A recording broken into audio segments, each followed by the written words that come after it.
Welcome back underwater, everybody. Today's episode is a little different because it's during the Tampa Bay Spearfishing Challenge. Drake and Mirko called me up the night before the tournament to ask if I could help out on the boat, just, helping deal with fish and tangled lines and reload guns and fighting fish and all that stuff. And I said yes, but that means I didn't sign up for the tournament. So all the fish that I shoot were just fish that I took home to eat. This first spot was for APs because they satisfied the Jack category, and Barracuda because they satisfied the Barracuda and Cobia category. So I'm on my way down on this first drop, and I see this nice group of APs hanging out at about 85 feet, and I head on down to meet them at 85, and I see that nice one in the front. That one in the front's pushing 40 pounds, so I open up my reel all the way because I can't afford to fight him up from 85 feet.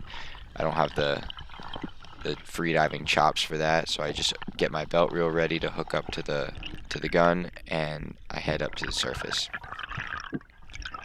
On these deep dives, when you've got AP on the line, you got to make sure not to fight the fish up because that's how you get pretty bad blackouts. Make it to the surface, clip the belt reel, and I sped up the fighting it because this was my personal best AP, so it took a little bit. He kept wanting to fight me back down. He would sound all the way back down to the bottom. I have to pull him up. Mirko was wondering if I needed a second shot, and I said don't worry about it because he's shooting a tournament. So grab my fish. That's my new personal best, African Pompano. I gutted him, but he was still 35.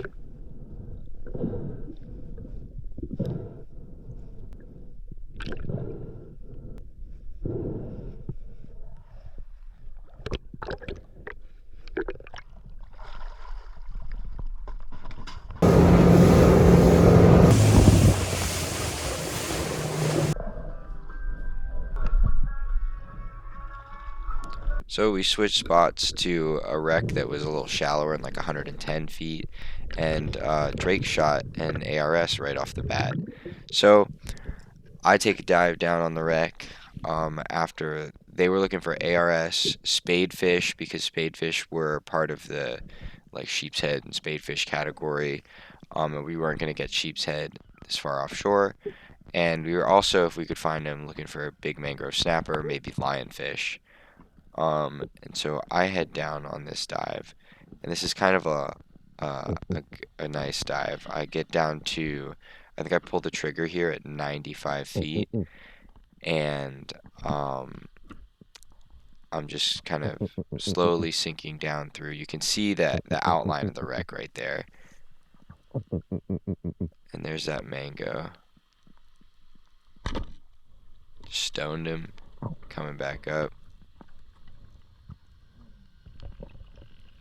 Just a nice leisurely dive. You got to make sure that you're doing, you're not pushing it too hard when you shoot fish that deep. If the worst thing you can do is just try to shoot back up, you raise your heart rate and then you get in big trouble. So I'm just kind of moseying my way back up. Nice relaxed dive.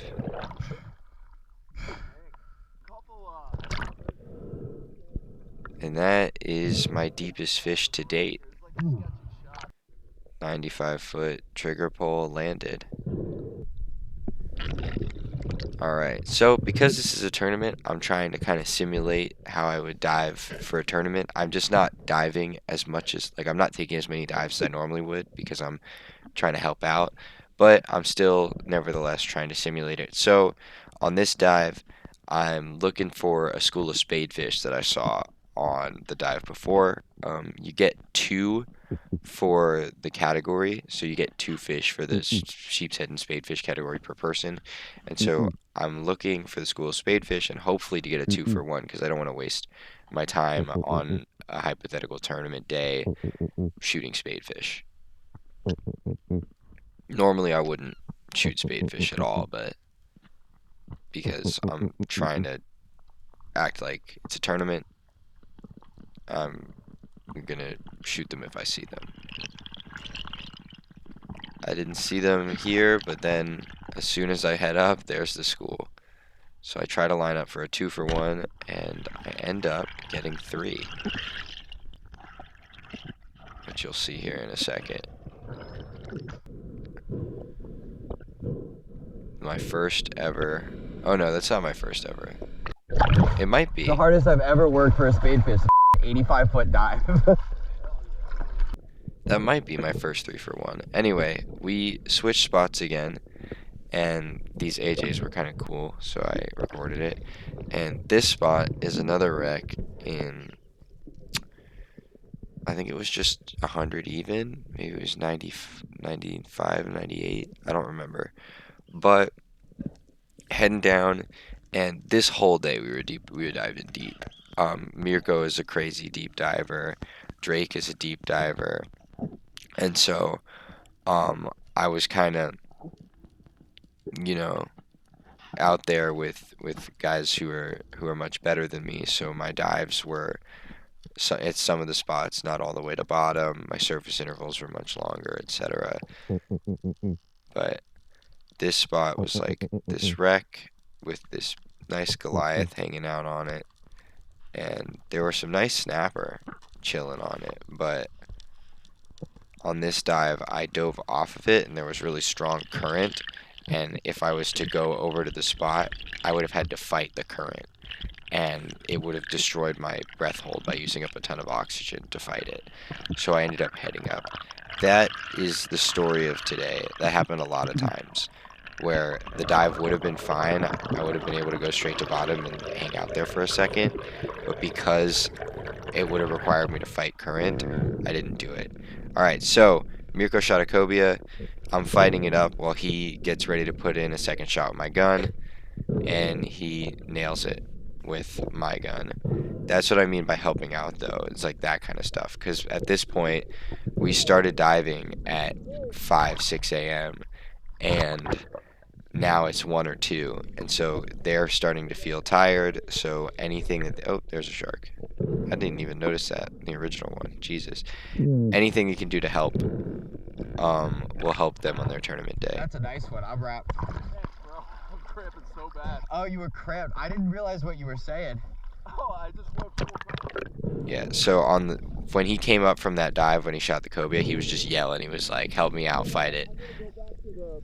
And apparently it's because he was cramping. Holy shit. So we switched spots again. I was just sitting on the boat for a while. Alright, we got a hogfish and a big lionfish coming in. That's a nice lionfish, goddamn. Alright, deal with these now. They also shot a nice red snapper on that spot. But after that, once they had kind of gotten a bunch of the stuff that they had needed for the day, the hogfish were what we were most worried about, but they ended up getting a couple. I ended up getting back in the water just to take a few more dives, see if I could find... I really wanted to see if I could find an ARS on this ledge, but no such luck for me, unfortunately. I end up getting down, and the viz here is like considerably worse than the viz in the other spots. Don't really know why. But I get down, and I'm kind of just doing my grunting, seeing if an ARS will come in. And I look down at the ledge, and I see this really nice red grouper and plug him.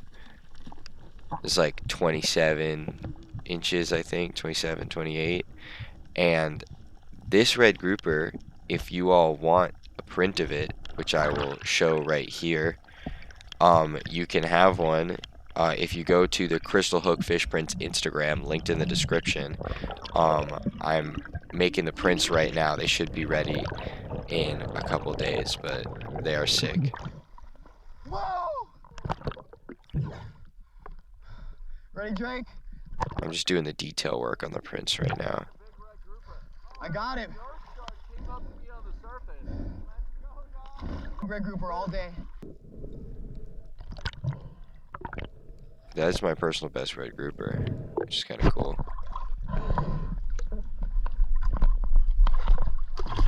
All right, that's going to do it for today's episode, but if you haven't already, go ahead and go down in the description and follow the Crystal Hook Fish Prints and the Crystal Hook Spearfishing Instagram accounts. The Spearfishing account, I'm posting reels and content you haven't seen here, and on the Fish Prints account, of course, I'm posting prints that I'm making. Here's that red grouper that I was talking about.